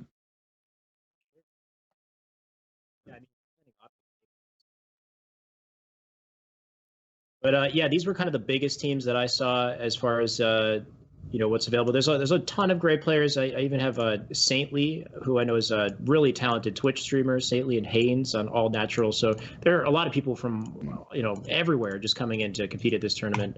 Is there any specific team that you would say the favorite to win? I'd probably look towards that Eco and Neighbor team, definitely. Eco and Neighbor, okay. Yeah, I definitely look towards. Just so you're aware as well, I've just had a message pop up from my internet provider saying they're going to be shutting it down within the next half an hour. So if my internet goes off, I do apologize. You're good. We actually are going to jump right. It's totally my about it. Yeah, that's fine. Yeah, we're going to jump to the Q&A anyway, and we'll be out of your hair. But yeah, okay. I'll go with I want to say Ace and Snipe Down or maybe Roy and Lunch, just because I love the reciprocity guys. It's hard, and then you've got like, is Fantasy playing? Did you say? Fantasy and Gabriel, who are already, these guys are going to be in the top easily. They're going to be in the top. Depends who's had the most Red Bull, I suppose. It's going to be. At least it's not EU time friendly. Who stays up the latest? Right, the EU time friendly, but they need that advantage. I'm just messing. But yeah, I mean, who can stay up in the evening? Who can drink enough Red Bull and focus up and win these games? It's going to be exciting. I think that's the one thing that we could say at the least. They're very good. Yeah, but what do you guys think of the chat? Let's kick off our Q&A. Remember, guys, you can drop your questions in the chat. Tony will send them to me on Discord. I will read them out loud, and we'll see what you guys have to say. Tony says, might be worth speeding up or cutting a few questions to keep on time with Sim's schedule. You're right. I totally should have done that, and I didn't do that, and I'm sorry, my dude. It is now. Don't worry about it. Let's do these real quick. Spaceman says, what are you looking forward to most about Halo Infinite? New game. Just new game. Everything. New game. New game. As simple as it. Just need a new game. Spaceman also says, what do you think will push Halo Infinite over the top and solidify it as the Halo game we all know and love? Identity. Finding its identity as Halo and regaining that thing that both casual and competitive players see as Halo. Yeah. I agree. Getting back its identity. Miss Maylevy, please, says, I don't have a question, but I do want to say to Sims, I love your hair. Oh, God, it looks like shit, so I'm surprised. Thank you. Tony, that's all I have right here. Before we do go, and I mean, feel free, guys, continue asking questions. I see Tony typing as well. But I do want to know what's next for you, Sims, as far as kind of, do you have any like key goals? Do you have like a dream goal that you're trying to work towards or anything big for you? Because you're accomplishing all this in esports. You talked about maybe getting into YouTube, building a brand elsewhere. What have you been thinking about recently? Still looking at YouTube, still looking at doing some other little projects on the side at the moment. I'm going to be working with Will on a little project called Pixel Flare Halo.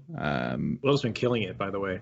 He's the man is a literal graphics god. So I'm going to be working on him with a little project and doing something on the side. So look for that to be coming over in the next few weeks or months. No Awesome. details right now on it to share on it, but certainly going to be doing some bits and bats. Social media's up if anybody wants to go and have a look at it for now.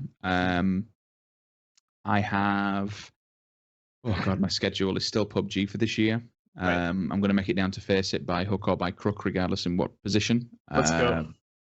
That'll be going down there. Go sit and chill with the boys, Halo 3 and all that lot. I would like to, for me, in terms of what I want to do, I would love to go to do an Asian event. I've never been to the East. I've been to Brazil, done a shitload of North American stuff, but I've never like China, Japan, Korea. I've never been to, or Australia. I've never been that side of the world.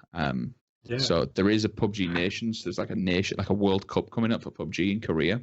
I would like, I'm hoping that I get picked to do that because that would be sick. It's like, it's basically like the World Cup. They're picking players from countries and then sending them out to play. It's going to be absolutely mental. But in terms of coming up, I've got a week off and then I go to Berlin. I've got a PUBG major. We've got the NA versus EU and Australia's in there. And then I get a day off.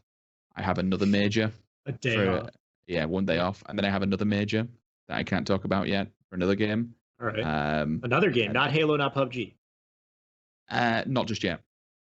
I can't mention that one just yet. And then I get a few days off. It's just, at the moment, it's just PUBG madness. PUBG madness with a sprinkle of some other bits and bats that I can't talk about just yet. But I just want to, I'll be honest, I just want to spend some time with my boy and my wife. So I get, go on holiday and do something like that. That'd be nice. December's looking clear.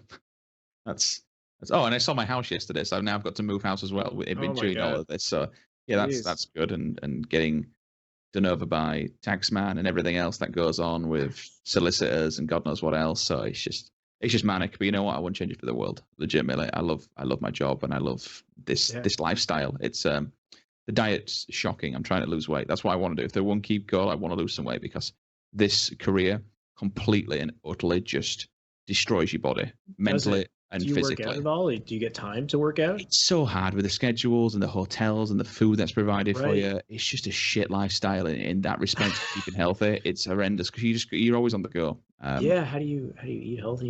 I'm trying to do fasting at the moment to try and just keep my eating habits and eating clean within a certain time. I'm gonna try that. Someone just mentioned WoW Classic. That's a problem. That's a really bad addiction that I need to be careful of for August. If no one hears from me again in August, Wow. Classic, yeah. If no one ever hears from me again in August, you know why? And that's because my family have kicked me out of the house and I'm somewhere on a laptop on the streets doing just playing Warcraft, and yeah, that could be a big issue. Oh no. Okay. I am going to be really careful with it because I think I'm just going to enjoy it for the social aspect, because if I go knee deep in it again, I will never be seen again. It's literally a lifestyle. Like people who I've talked to who play World of Warcraft, they have raids like multiple times a week or something, and it's like a set schedule. Like it's like, no, I can't hang out. I have a raid. And I'm like, what the? During Halo 3, that's what I did. I raided hardcore raid. I still have a European 6-kill on Magmor Heroic. The language. Like, oh yeah, we used to raid 6 nights a week. And that pushed my relationship and my eating habits and everything else to the brink and to the limit. And that's the only time me and my wife have been like at crossroads, is when I used to raid heroically, and it was a problem. I was a paladin, and I had the first 4 set out of every paladin in Europe. I had the full, that was bad. That was bad times. Gonna make the assumption that you got to know life for a long time to get whatever you've got there. I've always said you get what you put into it. Unfortunately, I have a very addictive personality, so it's a problem for me and things like that. So I'll play it for the fun and the casual side of it, of just leveling and enjoying it. Say that now. You're gonna lose your life to this thing in August. No, I have a child. I have a child to provide for. There is a reason not to do it. Right. You got to own a little World of Warcraft happening in real life. Basically, you got to take care of. I don't know if you take care of kids in the game. No, not quite. I mean, I feel like I'm a kid in the game. To be fair, it's bad. A couple more questions rolling in. Venom says, "Who do you think are the new up and coming teams?" For Halo, I guess. it's kind of hard to say, with things just still as they are at the moment. I think the only way to really say it is if MCC gets an event and gets a resurgence, and then new people come in. At the moment, it just feels very, very locked at the top and tough at the top. And, people won't practice with other teams. I'm sure if they asked to be nice, I might say it, but like if you want to be good, you got to play the best and be the best. So like scrim and everything else that goes with it, getting into Halo at the moment is going to be a nightmare.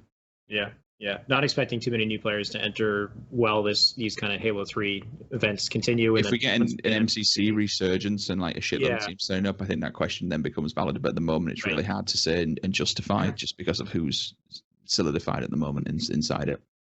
Yeah. John Fight says, what's your personal favorite Halo? 2. Why is that? It's just the best game. It's badass. It's the best game out of them all. Yeah. C was good. 2 was godly. 2 is still godlike, man. I just put up a clip on my Twitter of just how insane the beam sword is. Just depending on the angle that you swipe from, if the player's moving out to the left, you can launch yourself with the beam sword. He gets a kill-tacular. I called it an overkill, messed up. It's kill-tacular in Halo 2, flying through the air, getting a headshot on a guy spawning. That's a new age mistake. That is a new age mistake. I had to preface my analysis by saying it's been a while since I've played or seen any Halo 2. Yeah. It's You know what? That's something I actually want them to go back to as well. The old medal system and the old announcer packs. Yeah. The old Halo 2. And snappy too. He gets through it. He doesn't take his time. Flag taken, flag drop. He just goes to it. Halo 5's medal system was completely bollocksed from day one. It was so slow. Like the amount of times you hear casters questioning whether someone got an overkill or not because they can't tell because the medal hasn't shown yet. Like the medal system was just a travesty. To be fair, it was not good. And I kind of want them to. That'd be another classic, iconic piece. I think to add to the Infinite list, like really. Classic. Yeah, regaining identity is getting back that classic medal flashes, double kill, triple killed. I mean, I think Halo 3 had the best voiceover and Halo 2 had the best medals. I think that would be, in my opinion, the Halo 3 voiceover is pretty godly. It's when you hit that triple, that sick triple, and it just comes up on screen all in its beautiful blue emblem. It's like, oof, yeah. Yeah.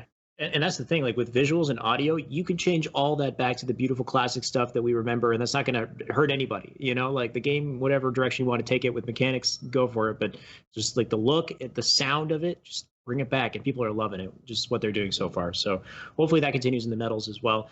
Anyway, that's all we have for questions. I've taken you a little bit over our time here, so I will let you go, man. Thank you so much for joining me. It would be awesome to cast with you at some point in the future, man. I love your work. Yeah, just like I said, I expect a lot to be more opportunities for people to get into the team, and I hope there is. It shouldn't be just a locked thing where it's the same faces over and over again. There should be new opportunities. So, yeah, all been well. We'll see how it goes. Sounds good, man. Thank you for joining me. No problem. Thank you. Bye-bye. All right, that closes our episode of HCS Weekly for today, and I know we got a lot of you in the chat just kind of waiting for that exclamation mark grassroots giveaway. So let's get right to it, Tony. Who do we got? Give me the winner of our skin, our HCS Grassroots skin and nameplate. We'll see who it finally is. Alex. He just said my name, Alex. That's not a tag. Or are you talking to me? That's the name. The name is just Alex. There's nothing. There's no straight up Alex. Good shit, man. You got the name Alex and you win the nameplate and the BR skin as well. Enjoy the goodies. We'll find a way to send that to you, probably through the way of a DM. And that will close our episode for today. Thank you guys so much for tuning in. Make sure to stick around. Next week, we'll be back with more news, trick jumps, and interviews.